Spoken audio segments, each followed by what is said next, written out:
What's up, traders? In today's video, we're going to be performing a market forecast for NASDAQ using smart money concepts. So stay tuned.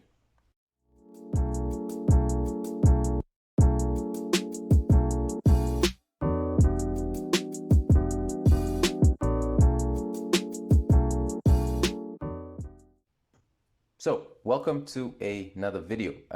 Today, we're going to be keeping it very simple. It's going to be very short.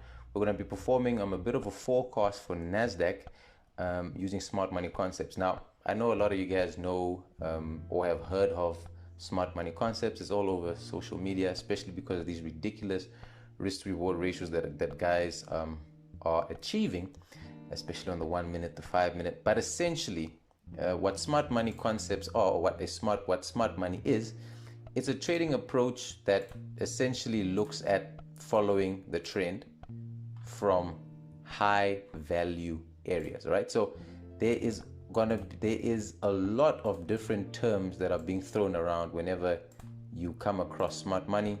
You've got order blocks, you've got POIs, supply and demand, you've got change of characters, you've got flips, buy to sell flips. There's a lot of different terms that are used or associated with smart money. And it's important for you to realize that a lot of these terms mostly mean the same thing. Much like any trading approach with Forex, with trading in general, you can apply whatever rules you want to any concept, to any term, as long as it is rules that you can follow on a consistent basis and repeatably, you're good to go. All right, so whenever I start off performing my analysis using smart money, I like to establish the external structure on the higher time frames, and doing this helps me figure out which swing points I need to focus on, and which swing points will identify whether we are continuing with an underlying trend or whether we have broken a trend and we are potentially reversing to another one. All right, so on NASDAQ here, oh, by the way, just so that you know, I'm recording this video on the 18th of April 2022. The time is about 14 minutes to 6. So I hope you guys have had a safe and enjoyable Easter weekend. So here on NASDAQ, what I always like to do is, and with all of my pairs really, like I said, it's always good to establish what your external structure looks like, all right? So that you can identify those swing points. Now, as you can see, for the most part, we are currently in an underlying bullish trend. Yes, I totally agree that we've recently seen a very strong sell-off from NASDAQ. I think this is largely due to the fact that a lot of companies worldwide, a lot of economies have shown a very poor Q1, a poor start to the year. No doubt that this is largely contributed by the conflict between Russia and Ukraine. A lot of uncertainty around COVID. COVID still has not left us. So we have had a very slow start to the year, and I can definitely attribute this strong bearish retracement to that. But if you look at what our external structure looks like, you can see that it's safe for us to say that we are still overall bullish because of the fact that price action has not taken out this swing low. Now, two things to keep or to take note of here. All right, so yes, we can regard this as a swing low because from this swing low we generated a new swing high. All right, but I think for now we can tentatively say that we are still bullish. The reason I say that is because this swing point, even though we've taken out this swing low, we have not violated this, and we can see that we've had 2 attempts to break lower, but we failed. On the second attempt of trying to violate this swing low, we actually had a very strong bullish reaction off of this level, which, by the way, sits at 129.25, which is a nice psychological number. You always want to look for your even handle numbers, your 25, your 50, and your 75. So we had, on the second attempt of trying to break through here, a very nice strong reaction. And what this strong bullish reaction has given us is it has given us some imbalance that was left behind in the market, right? So you can see that we had a little bit of imbalance left behind in the market here. Obviously, that has now been filled with these 2 weeks in here. But essentially, that's why I think we could still be seeing a little bit of bullishness on the pair, all right? Not only that, if you look to the upside, you've got this supply area in here. So look, a lot of people are going to call these zones many different things. Some people refer to them as supply demand zones. Some people refer to them as order blocks. There are many different types of order blocks that people refer to. You have breaker blocks, you have setup. There's a lot of stuff, right? And as long as for you are able to understand what it is that you're drawing on your chart when performing your analysis, it does not matter, all right? For me, I would deem that as a valid order block because of the fact that your last up candle was fully engulfed by the next down candle, and you can see that we have some imbalance left over. Not only have we seen price action come down to this swing low, we've seen it fail to break through this swing low on 2 attempts. On the second attempt, we've had a really nice bullish reaction. So remember, psychological number, where we had a little bit of imbalance left over. As soon as we drop down to the lower time frames, you'll see that we have even more imbalance. And then one thing that I like is a lot of times when price action leaves imbalance behind, you tend to see price come back to fill that imbalance before continuing with whatever trend there is, right? So it doesn't mean that we need to come back to fill this imbalance right away, but there is imbalance present that needs to be filled at some point, all right? So that's my analysis done on the weekly chart. I just want to outline these 2 swing points here. So going down to the daily chart, whenever you identify an order block on a higher time frame, you can drop down to your lower time frame to refine it a little bit. So in this instance, what I'd like to do is I'd like to refine it down to this candle here. So this is my last up candle before the down candle, and you can see that we still have imbalance left over in there. So here we have a refined weekly order block with that imbalance. You can see the breaker structure in here. And remember that really strong bullish reaction that we got on the weekly chart. You can see that we now again have a nice order block that we can identify in here, but it's important for you to understand what structure is doing, all right? So overall, we are bullish.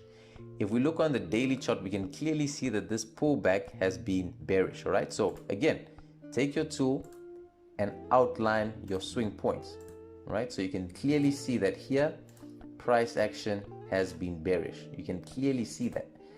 But then we created a double bottom. We broke above this area. We broke above this swing, this higher or this lower high. We broke above this lower high to create a new higher high. Now that is significant because it means that we can identify this as a breaker structure in here, all right? And how I like to identify my order blocks is I only have a valid order block if it has led to a break of structure. So we have a nice break of structure here of a valid swing point, which has given me this order block in here, right? Now, again, it's a valid order block because the last down candle in this scenario was the body of the last down candle was fully engulfed by the next up candle, and we have imbalance present, all right? So this is from the daily point of view. So just from the daily, we can already kind of figure out and see what price action is likely to do next, all right? Because we've had a double bottom at structure, we have a break of, we have double bottom at a significant level, a break of structure here, with which originated from a valid order block. And now we have imbalance as well, which we can look to be filled, all right? So just from the daily, what we can look at, we can tell ourselves that what we want to see is, we want to see something like this, right? Something like this, we would like to see price action potentially trade into this area and then give us some kind of confirmation, some kind of change of character or flip or Wyckoff, whatever it is that your mentor is teaching you in this area to potentially take us higher. But the reason we're looking for that is because we want to fill this imbalance in here. Okay, we would like to fill this imbalance here. So let me just mark up that imbalance as well for you in here. All right, just from a daily point of view, we already know that what we want to look for going into this week is for price action to trade into this area, fill some of this imbalance, and then we can target this zone, this supply zone, because we've got some imbalance that sits here. Right, if we go to the 4-hour, we can refine our zones a little bit more.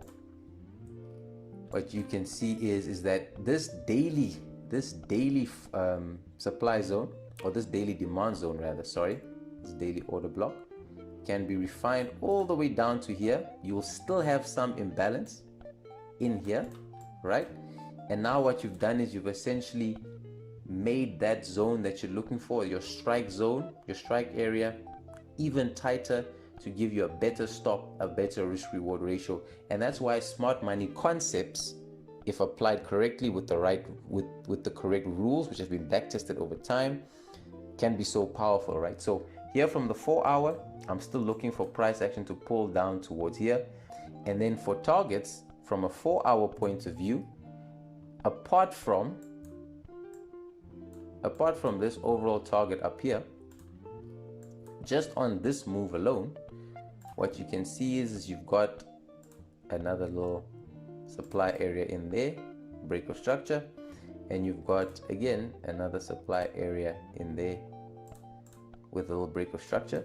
So you can easily, if you don't want to swing it all the way to the top, remember, if you don't want to be swinging it all the way to the top, what you can easily do is you can place your buy limit orders in here, right? So you can place your buy limit orders, place your stops, give it a little space, and then you can either target for all the way up here, or you could have this supply zone as target 1. You can have this supply zone as target 2, and then ultimately you're looking for your final one. And already look at that, without even properly measuring out my stop loss here, we already have a 1 to 12 risk reward ratio, right? This is NASDAQ. It's going to be insane, the amount of profits you can get. But that does not mean that price is exactly going to come into the zone, hold, and fly. It's a high probability area, but that doesn't mean that it's going to do that, right? Because remember, if you look at the weekly context, the weekly context is telling us that right now we've recently broken structure, right? So the only way we see continuations to the downside is if price action either comes to fill this imbalance and roll over, or if price action utilizes some of these imbalance zones up here to lead to this breaker structure here, right? So NASDAQ, this was a very, very, very quick video. Let me know if you guys want me to explain in detail some of these concepts, but essentially what we're looking out for is for price action to pull down into this zone sitting just above the 129.25 level. Look for some kind of confirmation or jump in with a risk entry, and then we can pull it all the way up to these areas. If you guys enjoyed this video, make sure you hit that like button. Make sure you subscribe to the channel for loads more videos to come. Thank you guys so much for watching, and I'll see you in the next one.